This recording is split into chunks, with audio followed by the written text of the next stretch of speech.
Ние в Luximo Group се стараем да повишаваме качеството ви на живот, не само като намираме следващия по-добър дом за вас, но и като ви информираме за иновации, които ще ви помогнат да живеете по-добре, а в този случай и да бъдете по-здрави. Намираме се в клиниката Drip by Доктор Денкова и ще се срещнем с доктор Димитров, който ще ни разкаже повече за интравенозните терапии. И ще ви демонстрираме една такава. Здравейте, доктор Димитров! Много благодаря, че ни отделихте време за да отговорите на няколко въпроса. За мен е изключително удоволствие да огрея малко, да дам повече яснота върху това какво правим в този Drip център и начина, по който ние работим. Тук се настанявам аз. Точно така. Стараем се на нашите пациенти да им е удобно и престоят им да е приятен във всяко едно отношение в нашата клиника. Да започнем с най-основното. Интравенозните терапии лечение ли са или са превенция? Как бихте определили тази дейност? На мен ми се иска да кажа, че са превенция. Но за съжаление все още имаме случаи, при които се сблъскваме с пациенти с много тежки дефицити, доказани, което си е терапия. При жените най-често това са витамин D и желязото. При мъжете много често са витамин D и примерно витамин B12.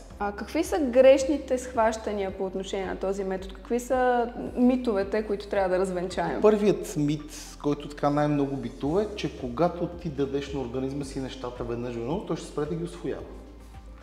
Истината е, че ние не работиме на сляпо. Работиме винаги базирано на определен вид изследвания, дали ще са неинвазивни методи, дали ще са кръвни изследвания, дали ще са генетични изследвания дори. И ние всъщност много прецизно намираме там, където са пропуските в вашето организъм. Дали ще е в усвояване, в метаболизиране на тези съставки и даваме точно това, от което се нуждаете. Тоест ние не повлияваме по никакъв начин методите и естествените механизми на усвояване на тези микронутриенти. Какво ще кажете за твърдението, че ако един човек се храни здравословно, това обезмисля вливането на допълнителни витамини? Ще кажа, че абсолютно подкрепям това твърдение. Все пак човешкият организъм е създаден да си всичко необходимо да си го набира през храната, всички макронутриенти и микронутриенти. За съжаление, в съвременния начин на живот, в съвременната храна дори, обикновено се натрупват с времето някакви проблеми.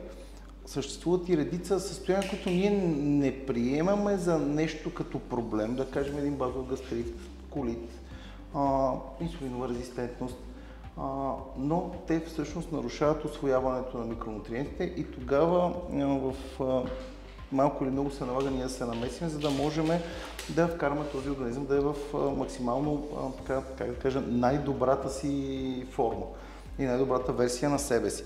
Така че при идеалните условия, при идеалните генетични условия, защото много често се сблъскваме и с генетични проблеми при метаболизирането, особено на микронутриентите, и при идеални условия от страна на гастроинтестиналния тракт, при хубав подбор на храната и правилна диета, би трябвало хората да нямат нужда от нас. И честно казвам, аз бих се радвал, ако видя в някакъв момент, че това се случва, но за сега се налага да се намесваме. Каква е разликата между приема на витамини в тази форма и приема в формата на хапчета? Тъй като много хора взимат всякакви добавки, някои предписани от лекар, други на своя собствена отговорност. Аз изключително не съм срещу витамините, които се приемат през устата, но първо трябва да са предписани според мен от лекар. Другото, което е самата разлика между хранителната добавка и венозното приложение, е формата на витамина. Когато прилагаме нещо в кръвния поток, т.е. венозно, то е винаги финалният метаболит на този витамин или микронутриент. Тоест, това какво означава?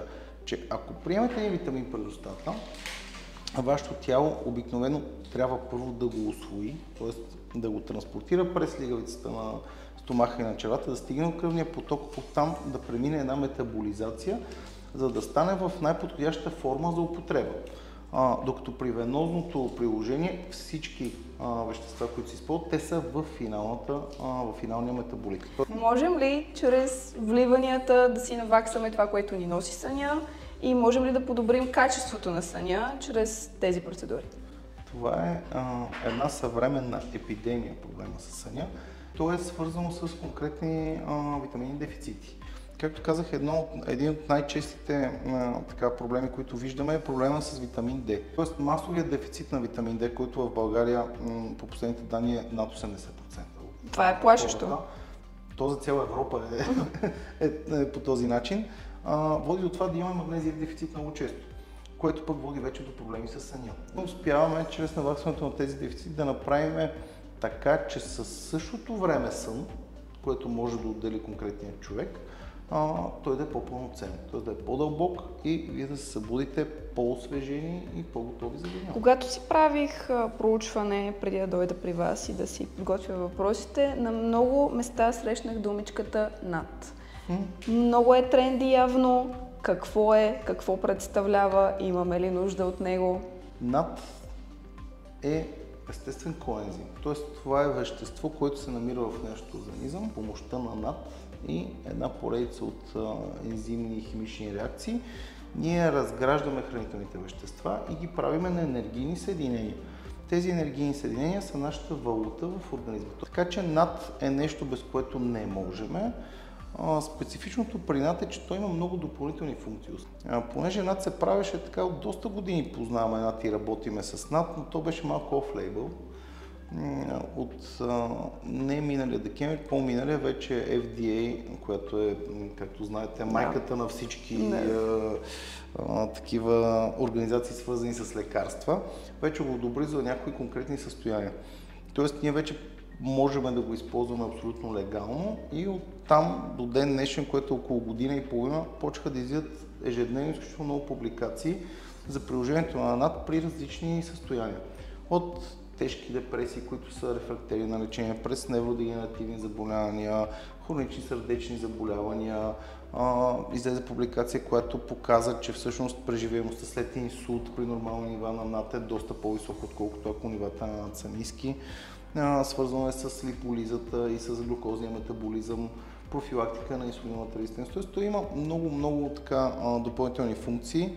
Ако трябва да му обобща ефекта от над, когато ние си го приложиме, той намалява метаболитната възраст. Тоест, той кара вашето организъм да се чувства като по-млад организъм и да работи като по-млад организъм.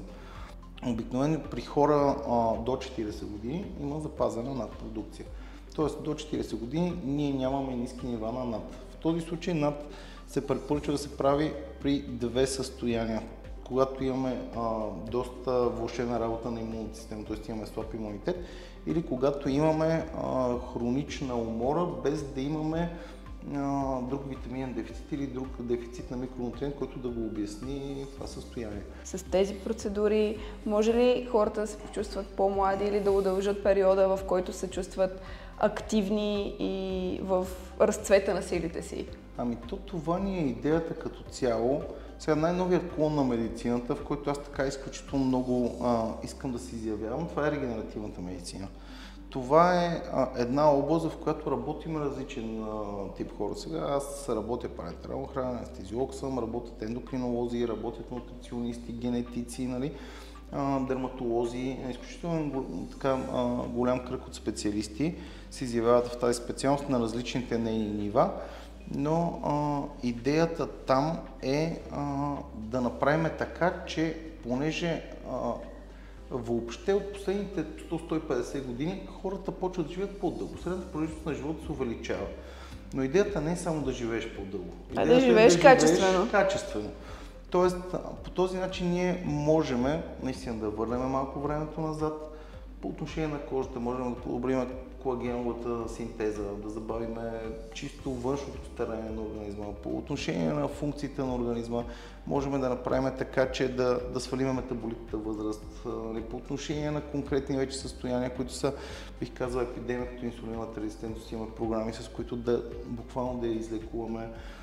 Така че да, възможно е това нещо да се случи и аз много обичам една сентенция, едно изказване на доктор Пирогов, който е един от бащите на съвременната българска медицина. Той го казва това още през 19 век. Медицината на бъдещето не е медицината на терапията, а на профилактиката. По-лесното е и по-правилно според мен да дадем такава профилактика, че да не се стига от тези заболявания. И примерно една голяма стъпка в това отношение е вече работата на базата на генетиката на конкретния пациент.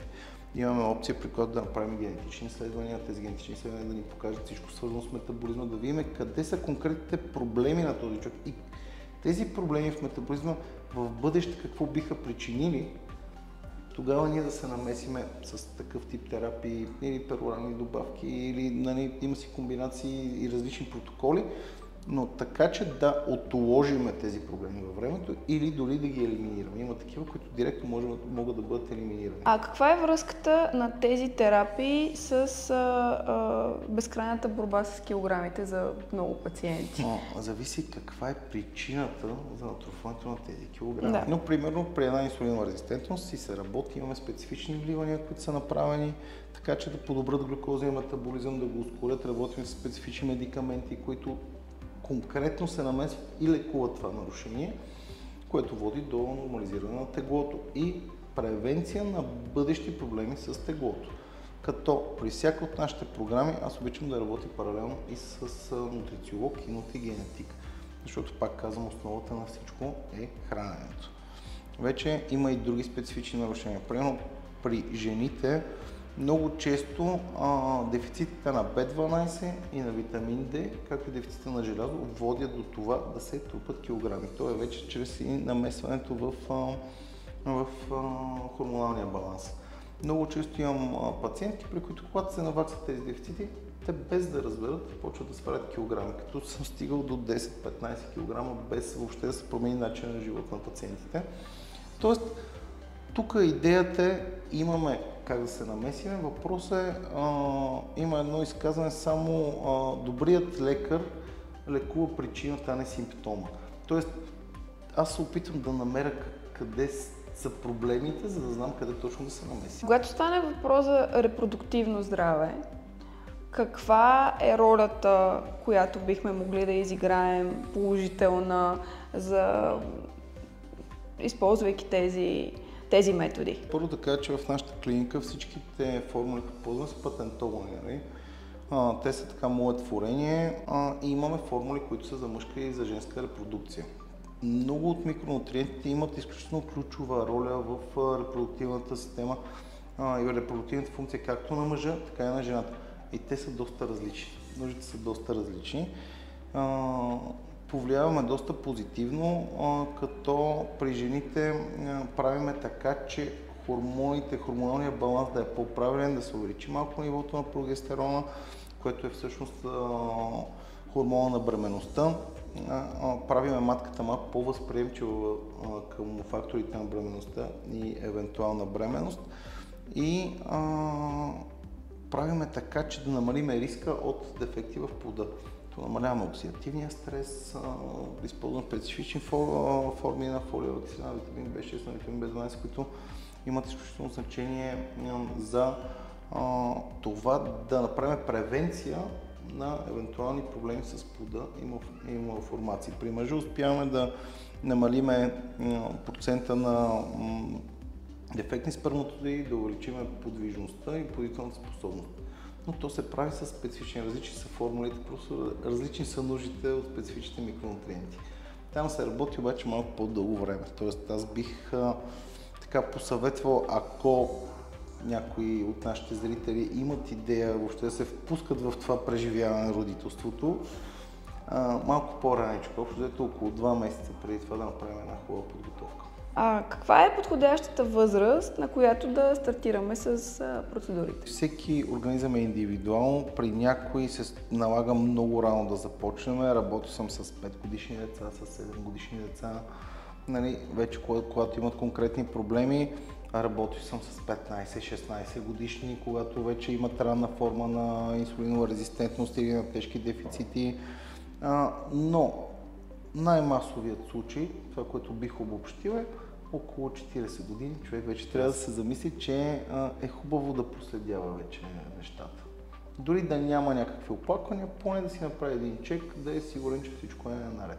Такъв ли е профила на вашите пациенти? Хора, които са на около 40, с забързано ежедневие, с доста стрес в деня си, или са различни профили? Да кажем, един от най-масовите профили е този. Но днес имах пациент на 86 години, днес имах и пациент на 18 години. Така че просто вече станахме малко, може би, така по-популярни и вече имам доста голямо количество пациенти и много ми се разшири, нали, границата. Просто наистина от деца до доста възрастни, най-възрастният човек, който сме правили 98 годишни. Вау! Така че няма как да кажа профил, но да кажем това, което вие изброихте, е най-масовия профил на пациента. Най-много са тези пациенти. Бихте ли казали, че инфузиите са медицината на бъдещето? Бих казал, че са част от медицината на бъдещето. Не мога да кажа, че са само те, но за мен бъдещето е регенеративната медицина. Бъдещето е да не се налага да лекуваме нищо. Да можем да профилактираме нещата и там инфузиите ще имат голямо значение със сигурност. И смятам, че те вече все по-сериозно настъпват, като моята лична цел е да ги работя по максимално медицински начин и да убедя хората, че това си е медицина, защото в началото, когато почнах да се занимавам с това нещо като цяло, просто битуваше едно така мислене, че това е по-скоро нищо. Но с времето просто успяхме да го развиеме така, че да можем да решаваме конкретни проблеми и да превентираме конкретни проблеми и да сме изключително полезни.